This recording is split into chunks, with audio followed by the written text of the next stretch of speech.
The opinions and views expressed in the following program are those of the speakers and the host, and do not necessarily reflect those of Yoakley Scott Corporation and Your Sports Network.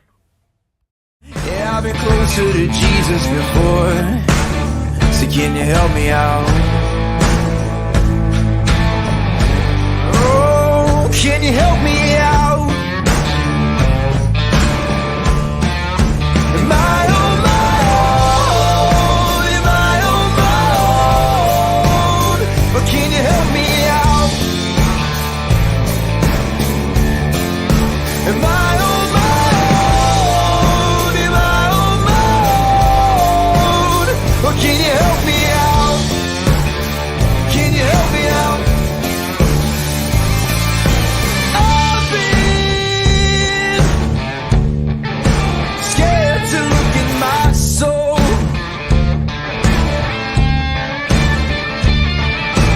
I've been afraid I would follow the road. Yeah, afraid of the things I've been told. Hello, everybody. Welcome inside a Thursday episode of Running Point, proudly brought to you by Greenwood Chevrolet in Austintown. They go the extra mile for you, and we try to do the same here on this show every single day. We thank them for their constant support of everything that we do at YSN, including Running Point and all the other shows that we have during the day. Got a special guest with me today, Noah Doty, the Dough Man, coming on Running Point, because as you can tell, we're kind of excited about what's going on today in Dayton. State semifinal coming up for Springfield. Just lost. No, I don't know what happened there, but we are so excited. It is it's go time in Dayton. State semifinal tonight. Springfield versus Toledo Christian in Dayton. 6:00 is your start time. We'll have an audio broadcast on YSN with that Yourcast that's exclusive to YSN too. Our team does a great job doing that. You saw it kind of debut during the football state run, and it's going to kind of morph into the basketball version now that we're able to put a team into state on the basketball side of things. I'm going to get Noah back in. Noah, you with us now? I'm good. Can you hear me now? I can hear you. I think my mic came unplugged real quick. No, we're good. I was just just kind of previewing the day, and we're going to have a great broadcast tonight from the state championships, I should say. State semifinals tonight, Springfield versus Toledo Christian. We're going to talk about that today. We're also going to talk about some of the postseason awards that we've given out the last 2 days. Yesterday was Wrestling Wednesday, so we really didn't get the chance to talk about our postseason awards that we released on Tuesday, and we released more to yesterday. So defensive and offensive player of the years on YSN have both been announced. We're going to talk a little bit about those players that have been able to reach that. We're going to scrape across the big dog nominees for basketball. Talked about the wrestling ones yesterday with Gary Altizer, but it is also the time to vote for Barrett Brothers Big Dog of the Year on ysnlive.com/big dog. So we'll go over those nominees as well. We'll talk about the game tonight in Dayton, and we'll also talk about the regional semifinal tonight with Cheney trying to punch a ticket to the regional finals on the boys side of things as well. So we got a lot to kind of go over, Noah. And I guess we should start with what you're here for, right? I mean, we're both excited for this game tonight. Springfield versus Toledo Christian. 6:00 is your start time for that. Like I said, we'll have the audio-only free broadcast on ysnlive.com and all of our social media platforms with the Yourcast, which is being a YSN exclusive that goes along with that. We debuted that during the football season. Excited for this. Noah, I know you've been diving into this game ever since Springfield won on Saturday. What are some of your thoughts coming into tonight? Absolutely. I think, one, it's going to be a great game. It's great that Springfield has made it this far. And like you said, since they punched their ticket, I've been trying to do as much prep work on Toledo Christian as I can. It's going to be tough, though. I think they have a tough matchup in store for them. They have Mackenzie Davis at 6 foot, and she's just going to be – that's going to be tough for Springfield to handle. They haven't really had much size to deal with. The only real instance of that was in the Southern game, and we saw how much trouble that gave them. I think a key to this game is going to be Jamaica Brungard being able to get down in the paint and execute her game. And if she can get into the paint, get into double digits, that's going to take a lot of pressure off J.C. Mullen and allow her to play a little bit more freely. You just can't get it into a one-dimensional game where you want JC Mullen to be all your offense, because teams like Toledo Christian are too good at eliminating a threat. And if your only threat's going to be JC Mullen tonight, that's when you get in trouble. So you're going to have to look for Jamaica Brungard to step up, make some big plays, and you're going to look for shooters going to have to hit a couple threes just to get them the defense into the perimeter and not guard the paint as much. You're talking about Mackenzie Royal Davis. What a name, by the way, Royal Davis. You're royalty. She's averaging a double-double on the season, 14.8 points per and 11.8 rebounds per. She also has assists. I mean, not a triple-double kind of thing, but 3.5 assists, which is a lot for a post player per se. So, that's going to be, I think they're looking at those numbers. Their offense, even though she's the post, kind of probably runs through her. They probably have a lot of the sets where they try to get it to her in the high post or get it to her in the block. And what the defense does to counter that kind of affects what the rest of their offense does. So I think it wouldn't be crazy to say that the Eagles offense runs through Royal Davis in the post, a 6'0" post player. No, I think, but you have Kendall Braden too. Right. She's a combo guard. The only thing I see there is a little bit of a size advantage for Springfield. She does average 22 points a game, so she's definitely their high scorer. Might not be as much of a facilitator. She only has 3.4 assists. And then you also have Kaylona Butler at 5'6". So I think that's something Springfield can take advantage of, because you're going to be guarded. At least one of those girls is going to be guarded at all times by Madison Lesnack. And she stands at least 2 to 4 inches taller than any other than those two guards, and that's going to create a problem. You saw it in the Buckeye game when it looked like they had a little bit of a drive to the net. Buckeye Central, Lesnack was able to come in and help in the paint and get a block or at least deflect the shot.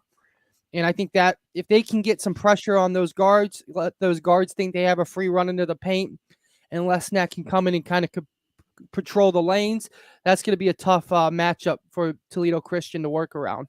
Now, Lesnack's size is not something that you see out of a point guard. So I don't know if Toledo Christian has played a 6-foot point guard, or I don't know what Maddie is actually listed at. She's 5'11", but it's close. 5'11", 6 Yeah. foot. I'm being generous. No, I'm being a little generous. Okay. It is. I mean, you know what's interesting though? Springfield's one of the only teams that don't have their height listed in their lineups. Right. When you go down 5'11", 6 foot. Yeah. Either way, point is that there aren't a lot of point guards that bring that kind of height into this level of girls basketball. So I don't know. Maybe Toledo Christian has played a 6-foot point guard. Maybe they haven't. But you bring up the point. A lot of people talk about her offense and what she's able to do and see in the floor from that height on offense. She's usually on the other team's point guard, or at least on the other team's shooting guard at 6 foot. That's a tough defensive assignment for an offense to try to get by. That wingspan down there with Maddie Lesnack in there. Yeah, absolutely. It would be a tough matchup. I think one thing is, can Mackenzie Davis at 6 foot, can she shoot a three? If she can shoot a three, Springfield might be in trouble, because you saw what they did. They were able to kind of isolate Kennedy Deppen in the Buckeye Central game and put her on the perimeter all alone. And when she got the ball, all she could really do is facilitate. And they knew she couldn't shoot a three, and they left her out there on the perimeter, almost daring for her to take it, and she never really did. So that's the thing you got to watch for. I mean, there's one thing being 6 foot and playing down in the point, playing down in the paint, but if you can work the perimeter even a little bit, it just forces a player to come out and play them. That really changes the defensive strategy for the Tigers. Got a comment from Derpy Entertainment. One, wants to give us a shout out, but he's hoping that a Springfield girls get the win. He points out that he was at that McDonald run that they had a couple of years ago where they went to the state championship game. And his point is correct. Everyone down here at state, whether it be Toledo Christian, Springfield, we were watching the Division II game with Brian and no, it reminded me that team's name slips my mind. Marion Purcell? Purcell, that's it. We were watching those two. By the way, Purcell has Miss Ohio on their team. But that game, both teams were pretty disciplined. I didn't see any silly turnovers or silly fouls. It was a pretty disciplined, clean basketball game. You got to have it that way at state. You got to be, completely sharpened up all the screws and nuts and bolts have to be tightened. Because Derpy Entertainment's next point is very true. At this stage, those mistakes can really snowball you really quick if you make some mistakes early. You can kind of it can really get away from you. The wheels can go off faster at this level at this stage of basketball. No, I agree. I think disciplined shooting is going to be key for the Tigers. What he said. The Springfield, they don't shoot the 3-point very well. That's their main concern. And sometimes they try to shoot themselves out of a slump. But I think we've seen more and more as they progress further in the playoffs. They've been more disciplined with their shots, and they need to be tonight. They can't just chuck threes up hoping that they're going to start falling, because I think if they get behind double digits, the game's pretty much over at this level of competition. It's hard to come back from 10. Although the Tigers have proven in this tournament that they are a comeback team. They've come back from 2 fourth-quarter deficits, one in the district semifinals, one in the regional semifinals. Obviously, each level gets a little bit higher and a little bit tough to come back from. And I'm sure Springfield doesn't want to find themselves in that situation again. But if they are down in the fourth quarter, at least they're a team that knows we've been in this situation. We know how to come back. And I think the key to those comebacks, in both of them, we were on site for both. Their defenses just played a different level when they had to come back. Like their defense in the fourth quarter of that semifinal allowed 4 points the whole quarter. I mean, when that defense kicks into another notch, it's really hard to score against. Oh, absolutely. I think Ava Vecchione, she was a monster on the perimeter with defense last game in the finals. She really didn't give Buckeye Central a second to breathe, and she was picking them up from about the half-court line all the way into the perimeter until they switched off. That's something that's going to be tough. She's going to be a tough matchup for any guard out there. And then Mariana Toscano, she was known last year for her 3-ball ability, but this year she's been – I don't have the stats on it, but I think just from my eyes and from what I remember, she is probably up there as the team's steal leader. She gets her hand in there, pokes the ball away, and really can disrupt passing lanes. And if she can get you one-on-one in an ISO situation, she does a great job just tipping it away and getting down the court. And then Springfield's so good on the fast break. That's when they're the most deadly. If you can get it down to either Brungard or Mullen on a breakaway, it's hard to stop them because they get their own rebounds too. That's something not every team's able to do. Not just offensive boards, but they get their own rebound. And it's tough when you get 3 shots up in a row. That one of them's going to go. I would be surprised if Vecchione was not on Braden all game. Like they always put Vecchione on the other team's best scorer. That's kind of her job, is to shut down the other team's best scorer. So I would be shocked if she's not matched up with Braden tonight one-on-one. No, I think so. I think it's going to be that. She might switch off a little bit to Butler just because just the way it's going to work out. Whoever has the ball, they might try to switch her to the ball carrier, but she's going to be picking up one of those two. You can't really have her on Davis just because of the size mismatch. Not that she can't take girls bigger than her. She's done a great job. She's shown that earlier throughout the tournament that she can. It just would make more sense for them to put someone like Lesnack on Davis or Brungard or but if they do decide to double the post, she's a good guard that can get in there and swipe the ball if Davis ever brings it down, which you're taught not to do as a post. But if she ever kind of gets caught bringing that ball down, then you could see Vecchione come in and cause some problems with her quick hands. Absolutely. And with those quick hands, you'd be surprised when you see the size, just how many rebounds she can pull down from down in the paint, just getting down in there and getting her hands in and just getting that second chance opportunity once it hits a defender and kind of bounces around a little. You always see her get down, get the ball in a tight situation like that. And that's going to be something, that's going to be a key to the game, is just how well Springfield can keep that defensive intensity up that they've done so far throughout the tournament. Here's something that I thought was interesting in that regional final. I'm sure you saw it too on the call. They had Mullen bring down the ball quite a bit. I mean, usually Lesnack is their true point guard that runs the show, but I felt like in that regional in that regional final against Buckeye Central, they must have saw something in the matchup where they wanted Lesnack to be a little bit more of her natural post position. but they had Mullen bring the ball down quite a bit against Buckeye Central. So obviously that's an option if they want to put the 6-foot Lesnack a little bit more in the paint and let her do some work that way. They absolutely can have Mullen bring the ball down.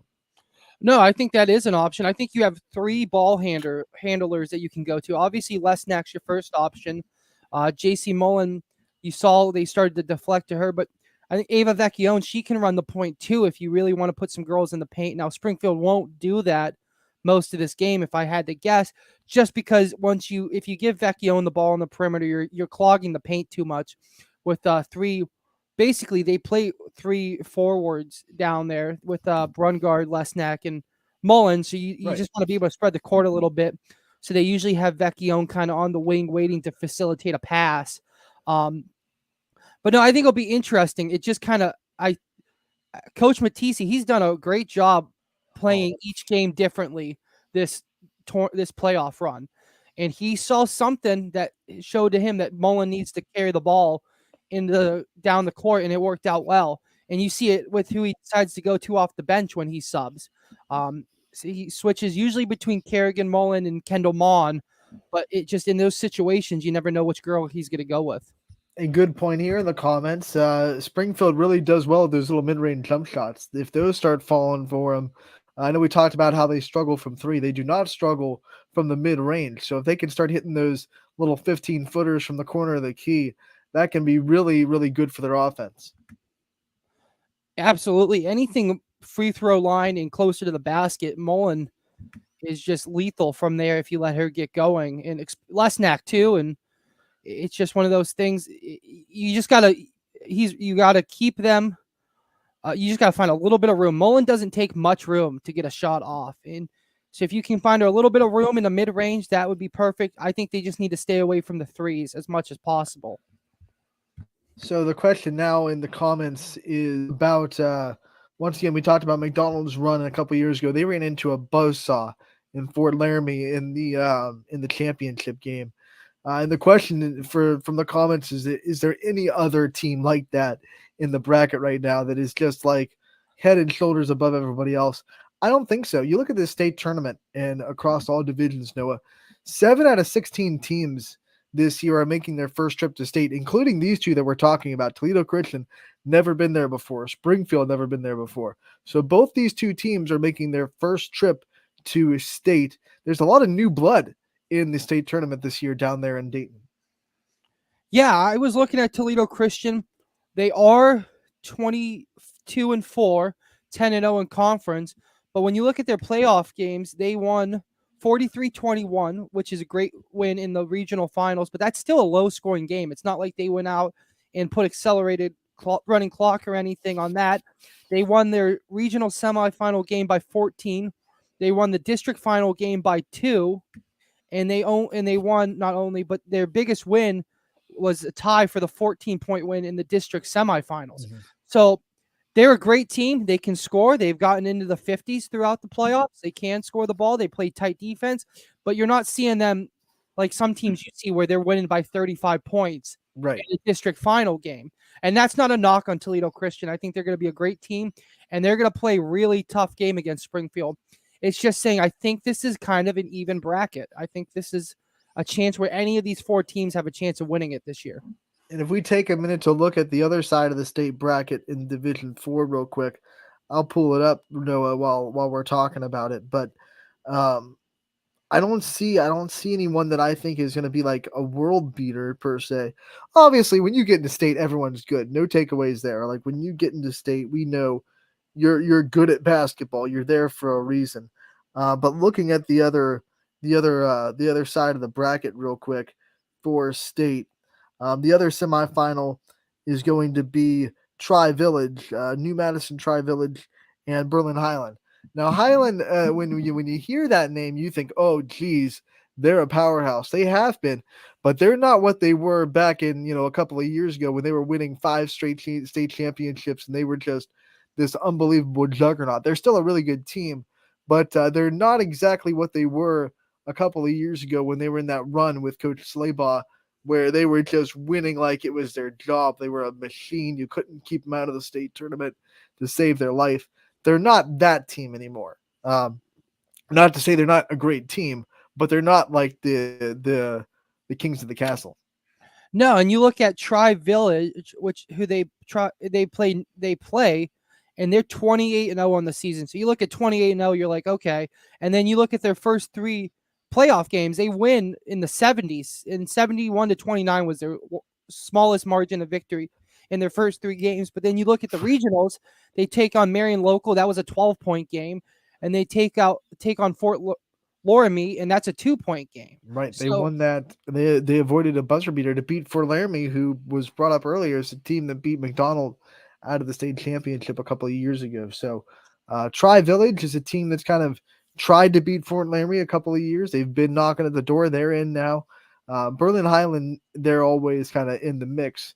I think they're the one team in there that is kind of the known variety, like the known economy of state tournaments is Berlin Highland. But I think that, like you said, I think this is a pretty even bracket. I think it's going to be a good game tonight, and it's going to be 2 good games tonight because obviously Tri Village and Highland play after Springfield at 8 o'clock in Dayton. So should be a fun 2 games tonight, and hopefully we can come back tomorrow and talk about a state championship on Saturday.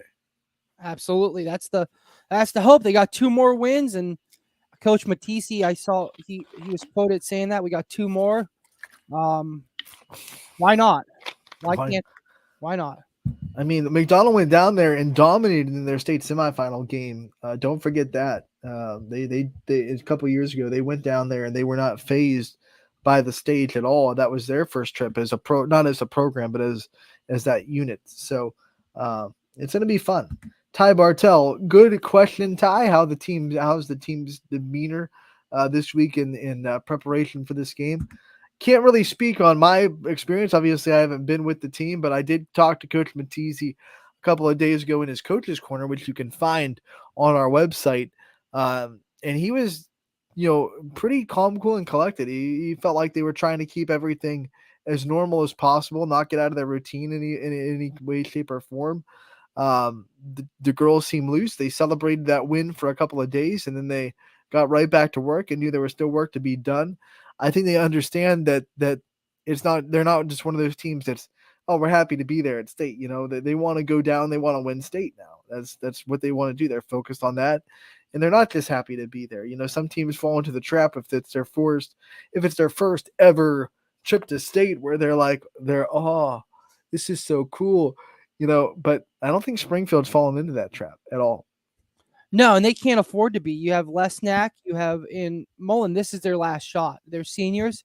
This is their one and only shot, and I think they know that. And I think when you speak of demeanor, what struck me, and like I haven't been around the team this week either, so I can't attest to this week, but their body language going into that Buckeye Central game, a team that beat them big. They lost badly to them in the last year. They came into that game very calm, very cool, very collected, and they just played their game. And I think if Coach Matisse can just get that message across to the girls, hey, you know what? Look what you did to Buckeye Central, a team that you couldn't really match up against last year, and you guys stayed calm, and they didn't.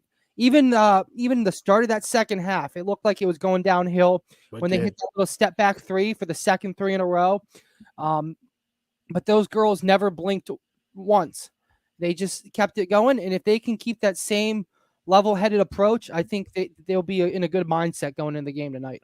Yeah, and I think one of the things that I like to talk about with Coach Matisse, and I told him right after the game, I said, "Hey, your dad doesn't have bragging rights anymore about being the only person in the family that can call themselves a state qualifier."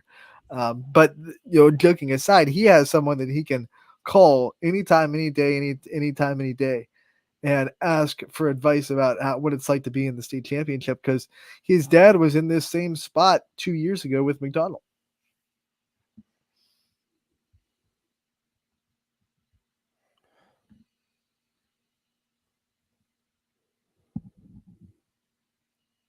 No, I think you muted yourself. I can't hear you. Am I good? There you go. Okay. Yep, now we're good. Yeah, no, I agree. I think they just need to keep it. They need to keep it calm. They just need to keep that approach. It's one game at a time. You can't be looking ahead to the next game either. I think that's another mistake teams make, is that they look ahead. They start thinking about, okay, well, you have to play this team, and then we have to go. But the one thing I noticed about the Tigers, I don't think they do that. I think they take every approach to the game. This is a little thing I noticed. I called both games at the regional semifinals, and after Springfield won to beat Dalton in the regionals, I saw JC Mullins. She went out, she grabbed a little book with the rosters in it, and she pulled up Buckeye Central's roster, and just while watching that game, just went over the roster. And you could tell she was just taking mental notes. Okay, this player's doing this player's doing that. This is what we need to watch for.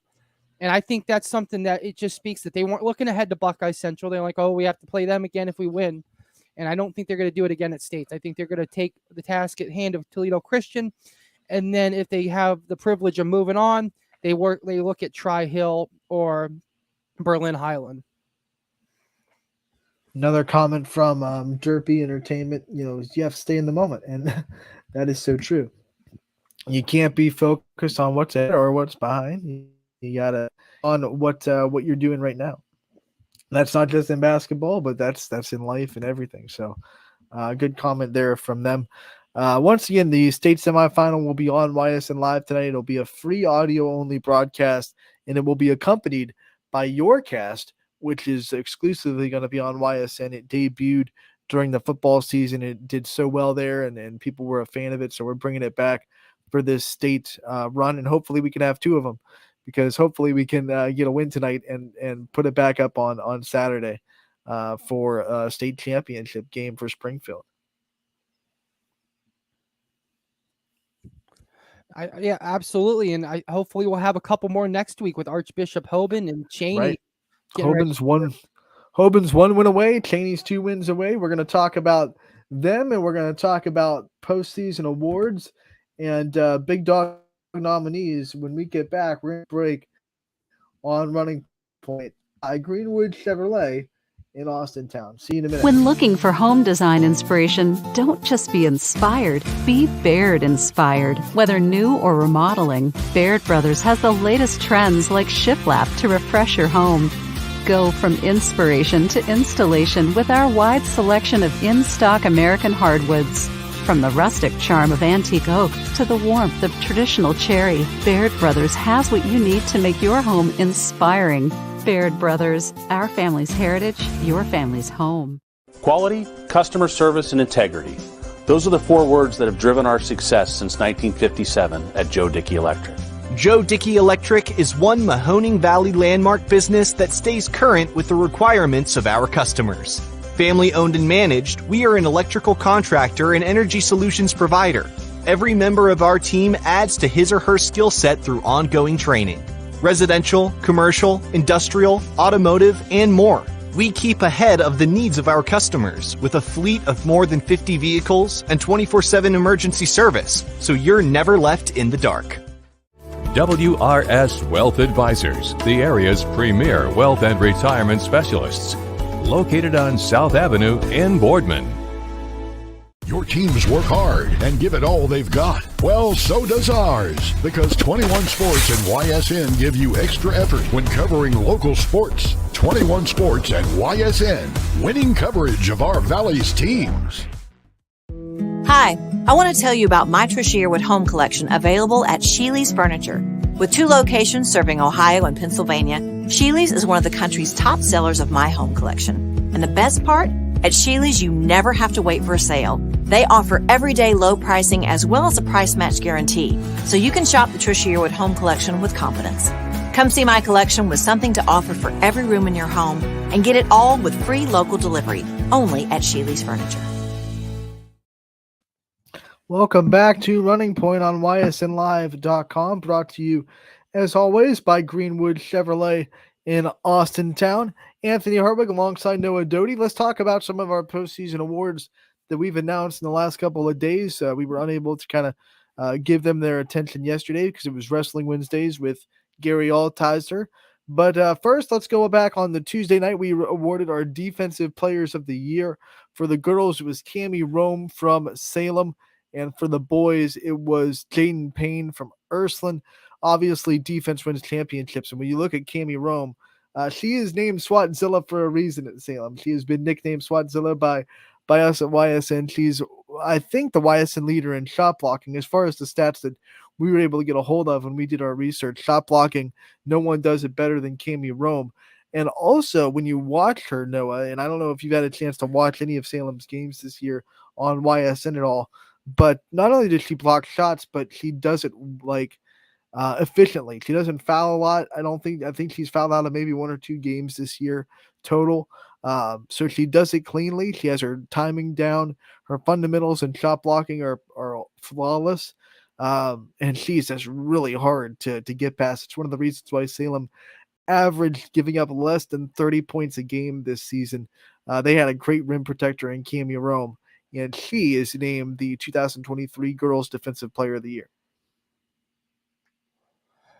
I mean, shot blocking there's nothing better when you're watching a game or announcing a game and a monster block comes out. And I don't think there's any more testament to how well you are at defense. I mean, steals are right up there if you can get your hand and get a steal, but shot blocking, because not only do you stop them from scoring, but it's almost demoralizing sometimes when you go up and get it blocked, especially when you think you have an open path to the rim and they just kind of sink in and they get right in front of you and they don't. And clean shot blocking too, like you said. That's impressive to only foul out 2 games, but be the lead shot blocker. Salem had a record-setting defensive effort where they broke their program's record for points given up in a season, and it was a record they set last year. So the last 2 seasons, they've been able to break their own record twice as far as points given up per game, I should say. Cami Rome's been a big reason why both those stats are true to form this year, giving up less than 30 points per game were the Quakers. And Cami Rome, big reason why. And she wins Defensive Player of the Year. Now we go to the boys' side. Jaden Payne, 6'7". What more do you have to say? I mean, good luck going up against a 6'7" guy that can get up in the air and once again block your shot. Both these athletes are named Defensive Player of the Year really for their shot blocking shot blocking ability. And Jaden Payne is just the definition of playing above the rim. At 6'7", he can jump really high, got great athleticism. He's quick. He's not one of the slow post players that you might be able to drive by, or you might be able to kind of give him one of those 1-2 to the left. No, he's very quick with his feet. He has great footwork. His shot blocking ability, just like Cami's, is very efficient, doesn't foul a lot when he's blocking shots, and he just really, really hard to go up against. Yeah, and he's someone I got to see a couple of times in person and which is watching the games, and he does a great job. And that Ursuline team was a tough team to beat this year in the boys, but he does a great job on the defensive end, and he's definitely was a very deserving candidate. All right, so he's gonna win Defensive Player of the Year 2023, and I'm not surprised that it comes out of Ursuline. Noah, one of the things that you talk about Ursuline boys basketball, and you talk to Coach Gunther, and we've had the chance to talk to him several times in the last couple of years. He's a defensive-minded coach through and throughout. I mean, he has offensive talent on that floor for sure, but they are a defensive-first team, and he makes them that way. Like, he is very adamant how much he believes in defense. So you'll never see an Ursuline team that doesn't put defense as a priority. So I am not shocked at all that a coach like that produces the Defensive Player of the Year. No, that Ursuline team is always tough to play, and it's because of the defensive ability. And I think that's a key because you see so many teams, they're content in getting into these 60-point running matches almost, and then they lose because they hit a cold stretch and they have no way to play defense if you hit a cold slump. But if you have that good defensive team, it can really help you win on a bad shooting night, which every team is going to have. So yesterday, they were able to announce our Offensive Players of the Year, Noah, and this is kind of the opposite side of the floor, obviously. These players ran both offenses extremely well. They both scored in double figures for the season, and they were both tremendous leaders of their offense as far as point guards and as far as just making everybody else in the offense better. On the girls' side, it's a Salem sweep, defensive and offensive.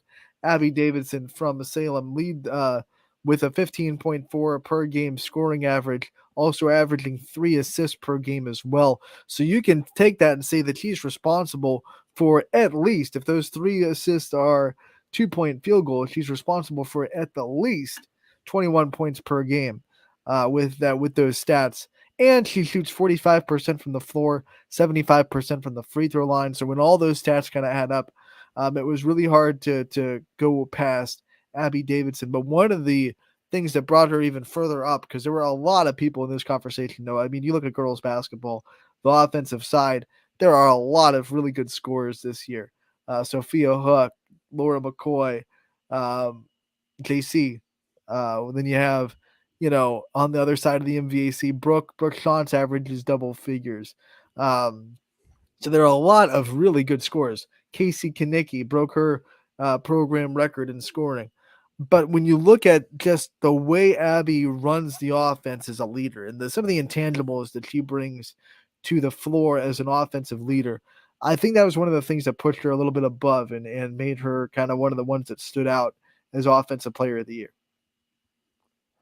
Yeah, no, I think this was one of the toughest years to try to figure out who an Offensive Player of the Year is. It seemed like every team had a girl that was just a guaranteed bucket out there that they could run the game through. So congratulations to her. Salem was a great team this year, and if there was a team that deserved a sweep on both offense and defense, they're right up there at the top of the list. They brought their average points per game up 10 points from last year to this year. They averaged 50 points per game this year as an offense. And if you don't think that a healthy Abby Davidson was a big reason why, then you are dead wrong in bringing her back. She played last year. She scored last year.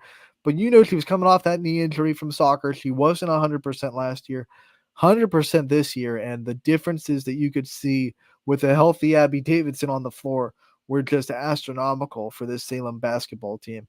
One of the reasons why they made a deep run in the tournament, they went all the way to the district championship, lost a close game against a good Canfield team that went on to be a regional runner-up. But, when two good teams collide, someone's got to lose. So I take nothing against Salem for dropping that game to Canfield. So Abby Davidson, congratulations on the Offensive Player of the Year on the girls' side. Noah, on the boys' side, it's Duncan Moy, and this one's not nearly as hard because he averages 24 per from Badger. By far the best scorer, like statistically the best scorer that we have on the YSN family. Plays above the rim, is a human highlight reel, dunks like for days. Super flashy player, and he led that Badger team as far as he could. What a great scorer for the Braves. He the way he plays, he kind of reminded me of Alex Roth from last year from Springfield. Good call. Just that high intensity, that the way he kind of plays almost over the rim sometimes. You see him and he comes in and he with that dunking ability, he was impressive to watch, and he made himself a great highlight tape this year with some of those flashy plays he made. Yeah, like I said, human highlight reel, quite literally, on what he was able to do.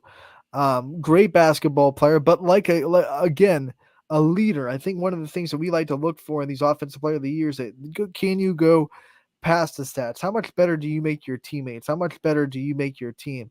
And I think Duncan Moy right there is another guy that, hey, you are good for the offense. You make that offense run by the things that you do.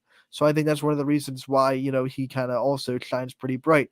Just like Abby Davidson, he runs the offense well. The offense kind of goes through him. It goes as he does. He's the captain of the ship on offense, and he's one of the big reasons why Badger was so good this year.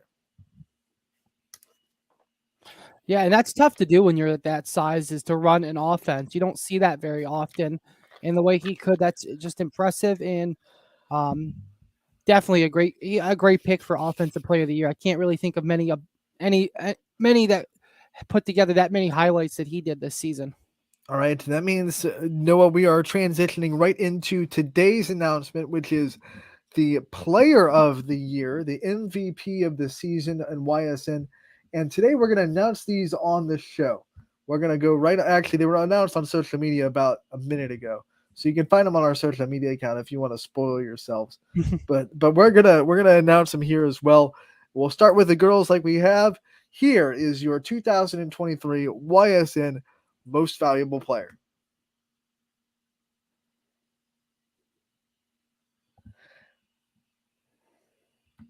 Yes, everybody, it is JC Mullen from Springfield. I think this was almost unanimous when we put up a vote with all the people at the table. What she has done this year for Springfield, I don't think even she understands how good of a season that she's had. She broke the program record for scoring in boys and girls basketball. She is the program leader in career points. She broke 1,000 points in her junior season, and she has carried this team all the way to state. There is no one that deserves this more, I think, than JC Mullen. I couldn't agree more. I think this should have been a unanimous. If it wasn't, if very close, like you said it was. If it wasn't, I don't know anyone in the whole on either side. If you had to name boys or girls, that's more deserving of this. The way she's carried that team, I mean, there's times where this team's kind of stalled in games, and you saw that in the Southern game. You saw that in other games, and the only reason they were able to carry through is because of JC Mullen. It was basically her and her alone for some of these. And that's not to discredit the team. The team's done a great job throughout the year, but just shows you how important she was. And when you think of MVP, she checks off every aspect of that box. And she plays both sides of the ball very Yes, that's true. She's not like a defensive or an offensive threat only. She gets her own rebounds. She can facilitate the ball well. She finds open girls, and just a fantastic all-around player. And it's been impressive to watch her the last 2 years. Let's go over some stats. Springfield has played in 27 games. JC Mullen averages 16.7 points per and 11.4 rebounds per game, so she's averaging a double-double. She also has 2.2 assists, 2.6 steals. I zoomed in too far. I'm trying to get the blocks because I know her blocks are pretty high too. Averages 2 blocks per game, and then also averages just under 2 turnovers per game. So not only does she play defense well, she also takes care of the ball. Only just under 2 rebounds per contest, 2 turnovers per contest. Averages a double-double, and like we said, I mean, so important to her team's success. There were games this year where you said it, Noah, especially in that district semifinal. It was pretty much when they needed points, it was JC's time to shine. Like, it was like, okay, we need to come back. We're down by, what was it, 9 in the fourth quarter. Let's just run the offense right through JC and let her go to work. And she had 2 and 1s in that fourth quarter that were both pivotal in them coming back and staying in that district tournament. Absolutely. And when you talk about her free throws, this isn't a stat that's going to be calculated, but she is a very high percentage knockdown free throw shooter. And that's just something that it's that clutch performance that she has, able to knock those down at a high rate. And it just when you get to the line, when she's at the line, you don't worry about her missing very often. And that's just something. She plays a very efficient brand of basketball. And it's just been so instrumental in the Springfield girls run. And I think you said it. I don't think she knows how good her season was, honestly. She is. But to your point about free throws, we'll pull up her stats for that. She has been by far the most active Tiger at the free throw line. Been to the line 122 times this year, and she shoots 70% from the line. Okay. So she has made 86 out of 122 for a 70% free throw shooting, and that's a good number for the girl that gets there the most. That is, and I think if you look at her in clutch time too, I noticed down that stretch of that Southern game, I'm not sure that she missed a free throw on any of those and one opportunities, and sometimes that's more important than if you can hit them down at a consistent rate early in the game when you're being fouled. She's made 14 threes. She has scored 452 points this season total. She is shooting from the floor. Her floor percentage is 52% from the floor. When you add up her field goal percentage, so she shoots 52%. Like, that's, you're making more than half the shots you take, and that's a lot of contested shots too. Right, heavily contested shots, and in a lot of those when she misses, she gets her own rebound and gets a putback too, which is even more impressive. And she doesn't just do in the paint. Like I said, she's hit 14 threes this year, so she can come out in the perimeter and shoot from deep if you need her to. Yeah, able to spread the game out. Well-deserved MVP. And like we saw in the regional final, she can bring the ball down if you have to have her play point guard as well. If that's what the game plan dictates, and that's what she's going to do. So JC Mullen, once again, congratulations. You are our YSN Most Valuable Player for 2023. Noah, let's get to the boys. The boys, 2023 Most Valuable Player. Here you go. Yes, it is Will Aljancic from Louisville. This one was pretty obvious, too. This kid has just been lights out for the last 2 seasons at Louisville. One of the best basketball players we have on the YSN family. I think that's apparent. The way he's able to score, the things that he does for that team. No one better in the basketball community. I think Will Aljancic deserves this so much. He's someone I haven't been able to watch play very much, but I know. Do you have your stats for him? I'm bringing them up right now. I got to get out of the Springfields, but we'll bring them up. Okay. So here's Will Aljancic's stats for this year. Averages 22.7 points per game. Also averages 5 rebounds, 2 assists, 1 steal per game, 1 block per game, and only turns the ball over 2.5 times per game in 21 games played for Aljancic. Obviously, that 22.7 points per, a big boost in what kind of drove him forward. Only I think doing our research, there weren't too many guys that scored more than that in the YSN family as far as stats. Only Duncan Moy, and he won Offensive Player of the Year. So those were stats that we could get our hands on, by the way. So I don't want people to come in and say, well, my kid scored more. Well, you know what? We didn't have access to those season stats, so I don't know what to tell you. But as far as the teams that we had access to season stats to, Will Aljancic was second in offensive output with 22.7 points per game. But then you add all the other stats that he's able to do. He gets in there, he rebounds, he plays good defense, and he is a tremendous leader of this team. I think if you took Will Aljancic off of Louisville, especially with that D1 caliber schedule, they would be in some hot water. Now, they have other good players. I'm not taking that away at all. But it's just like, you take one thing off a machine. If it's an important cog, it's just not going to work right. I think he makes everything run smoothly in Louisville. And I think he is a pretty unanimous MVP on the boys' side. No, I can't argue with those stats. I think he well deserved, and I think when you think of offense or MVP, you have to think of an all around game. So you point out Duncan Moy may have been a little bit better in the point side, but just playing that full all around game, and definitely a well deserving player. You look at the shooting; he shot 53% from the floor. Duncan Moy did. And then you look at his 3-point shooting, which is deadly. He made 41 threes, which led the team in 3-point shooting. He shot 34% from beyond the arc, which is good for an individual percentage. And his free throw percentage is 62% free throw percentage, getting there to the line 90 times as a player. So a very good stats all around. He shoots efficiently, 53% from the floor, almost 60% from the free throw line. And I believe, just like JC Mullen, I think he got there more than anybody on the team. Nope, there's one person. He's second on the team in free throw attempts for Will Aljancic. So just an all-around basketball player. And we kind of agreed that when it comes to ability, he's the best we got. That's what we kind of agreed on. So he wins most valuable player. Noah, tomorrow we are going to be announcing our coach of the year for both sides and our team of the year for both sides as we wrap out our postseason award winners. Look forward to that tomorrow on our social media accounts. These are our last postseason awards to give out, but we are so happy to announce it today that JC Mullen is your winner on the girls' side for most valuable player 2023. And Will Aljancic is your winner on the boys' side for most valuable player for 2023.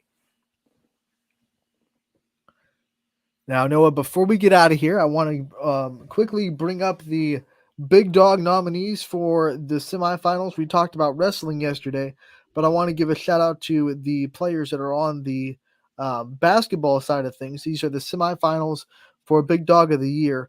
Reminder that these are chosen just by the winners. So if you won one of the Baird Brothers Big Dog of the Valley weeks, you automatically get into this poll.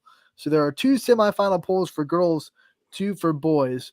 The first semifinal poll has 4 players in it, and it is Mary Brandt from Poland, Mackenzie Riccatelli from Boardman, Abby Mazer from Waterloo, and then Gia Treveri also from Boardman. So Boardman got some decisions to make. You cannot, you got to either vote for Gia or Mackenzie. You can't vote for both.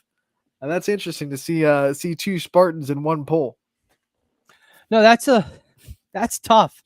Who do you vote for? Unless you're a parent of that one player and you just a fan of Boardman, or you're a parent of one of the right of team. How do you pick which one you'll vote for on that one? I'll be interested to see how those 2 will split. Like I think give it to. Do more people give it to Gia because she's a senior, or do more people think that Mackenzie Riccatelli just deserves it more? I don't know. It's going to be fun to see what fans kind of decide on that. I think that leaves the door open though for a different team to steal it though. That's tough. Sometimes when you split your votes, then you're not giving all the one.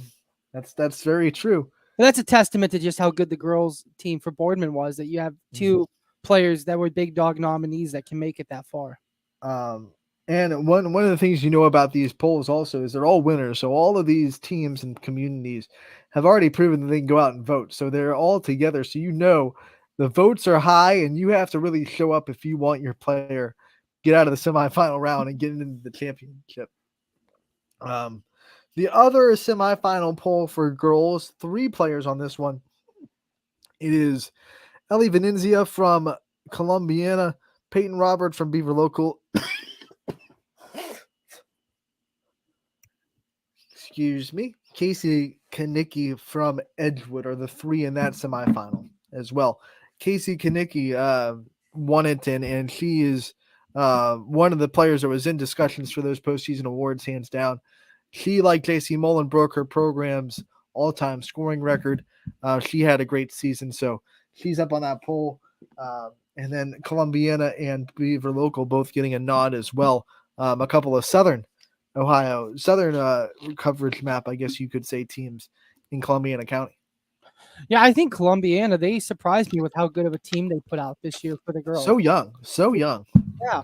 I didn't think the talent was there. I just wasn't sure they could get it all together as a team this year, and they played very well. They were one of the few teams that were able to beat Springfield this year early in the season. And they had Crestview beat Springfield. Oh, Crestview. I'm thinking of the wrong team. They're both in Columbiana, but we're all good. I was thinking of the wrong team on that one. But Columbiana is still a very good team. They held that Southern team that gave Springfield fits to 24 points. Like, you hold Ashley Schroeds and her team to 24 points, you're doing something right. They were a good defensive team. Absolutely. That's a young team. That's the team you're going to see. They're going to compete next year for sure.